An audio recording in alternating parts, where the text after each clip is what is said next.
पिछले कुछ दिन बीते 122 साल के सबसे गर्म दिनों में से रहे। तापमान 45 डिग्री के पार चला गया, यानी हीट वेव रही। ये हीट वेव अचानक नहीं आई है।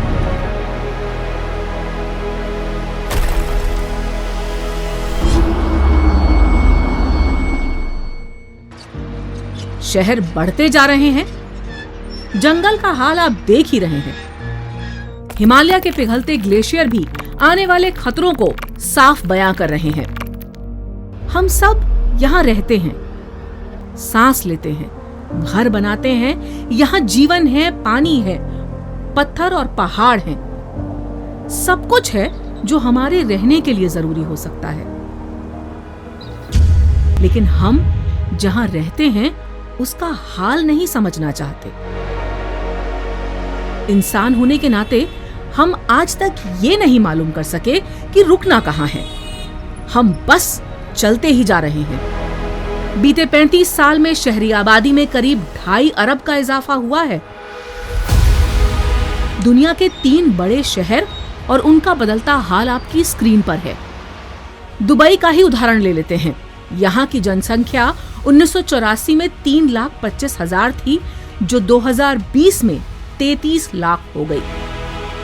2014 तक दुनिया की 54% आबादी शहरों में रहती थी, जो 2050 तक 68% होने का अनुमान है। आंकड़ा है कि हर सप्ताह लगभग 30 लाख लोग शहरों की तरफ आते हैं।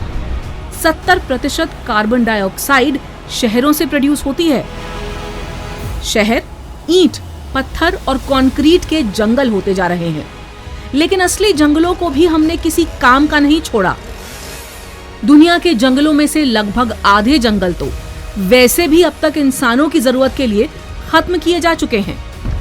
आपकी स्क्रीन पर दुनिया के 3 जंगलों का हाल है। हाल ऐसा ही रहा तो अमेज़न के जंगलों का 60% हिस्सा 2050 तक खत्म हो जाएगा। दुनिया के बचे हुए जंगल फ्यूल से निकलने वाला 1/3 पोल्यूशन ही खत्म कर पाते हैं। सोचिए, अगर ये भी ना रहे तो क्या होगा। ग्लेशियर यानी बर्फ के पहाड़। पृथ्वी की सतह पर 71% पानी है, लेकिन 10% बर्फ। आपकी स्क्रीन पर ये 3 ग्लेशियर हैं, खुद ही पिघलकर पानी हो जाने की कहानी कह रहे हैं।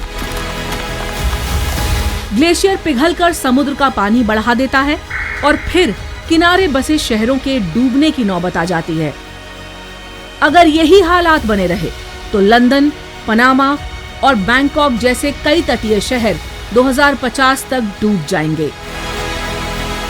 एक रिसर्च ये भी कहती है कि इस सदी के अंत तक भारत के 12 शहर पानी में डूब जाएंगे।